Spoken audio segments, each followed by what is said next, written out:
As of a few days ago, Scotland's European Championship adventure is over, and the wait goes on for a qualification into the knockout stages of a major tournament. However, players' eyes now quickly turn to club football as the pre-season is fast approaching. The run into the start of the campaign will soon be with us, and clubs are now looking to do business to put their club in the best possible position for this season. Transfer rumours and links have been going on throughout the Championship. However, more business is likely to be concluded now it is coming to an end. Hello everyone and welcome back to the channel. In today's video we do have our weekly instalment of the SPFL transfer roundup, where we take a look at transfer rumours, links, incomings and outgoings across Scottish football.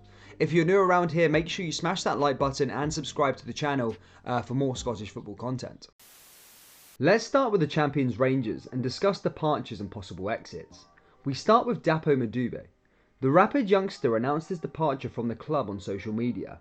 Madube came through the Rangers Youth Academy and was handed his debut at the end of the 2018-19 season and was tipped for big things. However, he didn't manage to add to that appearance and last season spent the campaign on loan at Queen of the South in the Scottish Championship.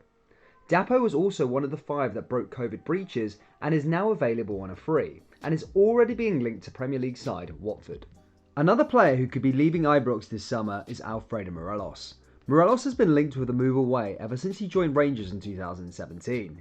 He came close last summer, however Lille couldn't meet Rangers' valuation. This week it is being reported that Italian Serie A side Cagliari had an €8 billion bid rejected for the Colombian. Portuguese side FC Porto are also set to be interested, however haven't submitted any formal offers as of yet, but it is being said that they would only want to spend around £10 million as they look to replace Moussa Moraga. Rangers rejected a £16 million bid last year from this year's French champions, so I don't think Rangers will let him go for £10 million. Although if Porto did beat Rangers' valuation and the Colombian did get a move, I think it would be a good next step in his career, as he would be playing in the Champions League still, competing for trophies, and transfers from Porto to the big clubs in Europe are a tried and tested pathway into the elite after a good couple of seasons. Last week we reported that George Edmondson had a bid knocked back from a Championship club after an impressive loan spell at Derby County. There are a few clubs interested in the centre-back, with Peterborough and Derby to be 2 of them. Rangers have come out though this week and said that Edmondson is not for sale, so it would take a very good offer to get Rangers to listen. Because we have a player who is linked to both Celtic and Rangers as a potential incoming, I'll go through Celtic's outgoings first and then we can discuss both clubs' incomings. No one has officially left the hoops this week, however there is a lot of talk surrounding players, with the first one being Bayo. Bayo spent the last season on loan at Toulouse and now the French side want to make a deal permanent, after he bagged 10 goals in 30 Ligue 1 games. Toulouse have came out publicly expressing that they want to buy him and have said Bayo wants to stay with them too.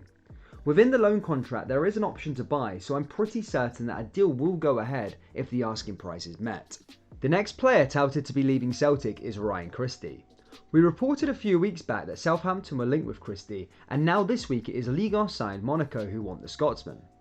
Christie currently has just 12 months left on his contract, and I don't believe he wants to sign a new deal, which could force Celtic's hand in selling him to avoid losing him on a free next year. French media outlet Jelomi claims Monaco have submitted a bid worth €5 million and Christie is keen to revive his career in Ligue 1. Expect more news on Ryan Christie's future, as he has now just finished his part in the European Championships with Scotland. Diego Laxalt, who spent the season on loan at Celtic, has now made a permanent move to Dinamo Moscow. Having made 26 appearances at Celtic last season, he headed back to AC Milan following the expiration of his loan deal, and now the club have confirmed he will join Dinamo on July 1st. Moving on to the incoming, and as I said earlier, Celtic and Rangers could battle it out for one player. Rafael Santos Borre currently plays for Argentinian side River Plate, and is also a Colombian international. Santos Borre is a striker that has bagged 8 goals in 13 Copa de Liga games this season. The Colombian is set to be worth around €15 million. However, as of July 1st, he is a free agent. Santos Borre has played in Europe before with Atletico Madrid, however it never really worked out for him as he was sent on loan on 2 occasions, one being at fellow La Liga side Villarreal. He joined Argentinian giants River Plate in 2017 and has got his career on track, scoring lots of goals and picking up silverware, with one of his accolades being the Copa Libertadores. As I alluded to earlier, Santos Borre will be available for a free and could be a good replacement for either Alfredo Morelos or Odsonne Edouard. However, I don't think the old firm will be the only clubs chasing after his signature. The Colombian striker has said he wants to return to Europe, and stopping via Scotland could be a good next move. Rangers have already got a good connection with a Colombian player, that being Alfredo Morelos, and with Morelos potentially going out the door, he could be a great replacement. Barrera appears to be a typical penalty box predator. Most of his goals with River Plate have come from 1v1s or square balls from close range. Given the way Ange Postecoglou plays, Celtic could do with a striker that plays on the shoulder and doesn't miss time runs.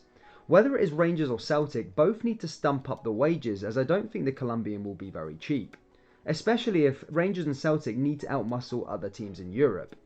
If you were Rafael Santos Borre, would you sign for Rangers, Celtic, or would you go elsewhere? Let me know down there in the comments. Now on to the other incomings at the old firm, and we will start with Rangers. We said last week that Rangers were interested in Fenerbahce striker Bright Oswai Samuel, and Turkish media a couple of days ago announced that the champions have had a bid rejected. Reports claim that the bid was of around €3 million, and apparently the Istanbul Giants are holding out for around €4 million. In his last full season under Mark Warburton's side at Loftus Road, Oswai Samuel tucked away 5 goals and 8 assists, and proved to be a very popular player among the QPR faithful.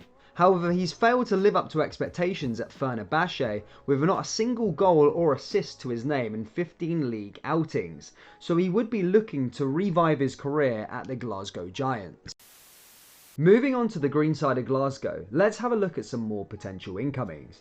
New manager Ange Postecoglou took charge of his first training session on Wednesday, and now Celtic can start the supposed rebuild and bring in some new players. The Parkhead club are in need of a new left-back, and a few days ago we talked about a potential deal happening for Aaron Hickey. Hickey, who last summer left Hearts for Bologna, is heavily linked with a quick return to Scotland. It is being said that Celtic are ready to table a £3 million bid. Hickey would solve Celtic's left-back problem and would be a great long-term investment, as he is only 19. Mario Vuskovic is another player heavily linked to Parkhead. Vuskovic has been amazing at the back for the Croatian side since he broke into the team back in 2019-20. He has made 33 appearances for the club this season and helped them to 12 clean sheets. Mario would be an ideal replacement for Aya, as he likes to go forward with the ball and go on runs, but is also really solid at the back. Vuskovic is set to cost around £5 million, and this would be a real statement of intent from the Hoops. However, it is being said that Torino are also interested in the player. However, according to reports, Celtic have already opened up discussions with the Croatian club. That's us done for the old firm transfer links. Now let's move on to the other Scottish teams, and there is no better place to start than Kyle Lafferty. Kyle Lafferty has had a sensational spell at Kilmarnock, as he has scored 13 goals in 13 games. It was expected that Lafferty was going to stay at the relegated side, however the club and player couldn't agree on terms on a new contract, and supposedly Lafferty wanted his contract quadrupled. This week, Lafferty signed for Cypriot First Division side Anophthalmos Famagusta and putting to bed any links of a return to Tynecastle. Hibs were given a slight blow this week, as their hopes of signing Lee Griffiths has been dashed, as the striker is set to sign a new deal stating that Postecoglou is keen to keep him for another season. Across the city, Hearts are eyeing up a deal for Derry City skipper Ewan Toll. Hearts are looking to sign the Northern Irish centre-back and may face competition from Salford City. Motherwell have joined the race with Morecambe and Doncaster over a potential loan deal of Rangers winger Josh McPake. McPake spent last season on loan at Harrogate and really impressed, making 23 appearances and keeping them in the division whilst acquiring the FA Trophy. A loan deal could become a permanent, as the Rangers youth prospect contract expires next summer, and I think Motherwell could be a good destination in his development. Premiership new boys Dundee have just signed Dundee United midfielder Callum Butcher. Butcher leaves United on a free and says that Charlie Adam played a big factor in him signing for their rivals. Another potential exit from Tannadice is star man Benjamin Siegrist. Siegrist had a great campaign last season and is now close to signing for Ipswich Town, despite reports on him joining Celtic. So there you have it, guys. That is our SPFL transfer roundup done and dusted. As I said earlier in the video, it is coming to the end of the European Championships now. We are in the knockout phases, so it is sort of the beginning of the end. So transfer links and rumours are just going to get even stronger. More of them are going to be about, and we are actually going to see business concluded towards the latter stages as we go into July and August.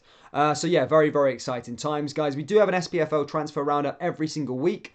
So yeah, make sure you do subscribe to the channel so you never miss one. Also like the video, comment some video ideas for me as well around Scottish football, as I like to get ideas from the subscribers. And yeah, guys, I'll see you all in the next video. Take care, look after yourselves, like and subscribe, and I'll see you next time.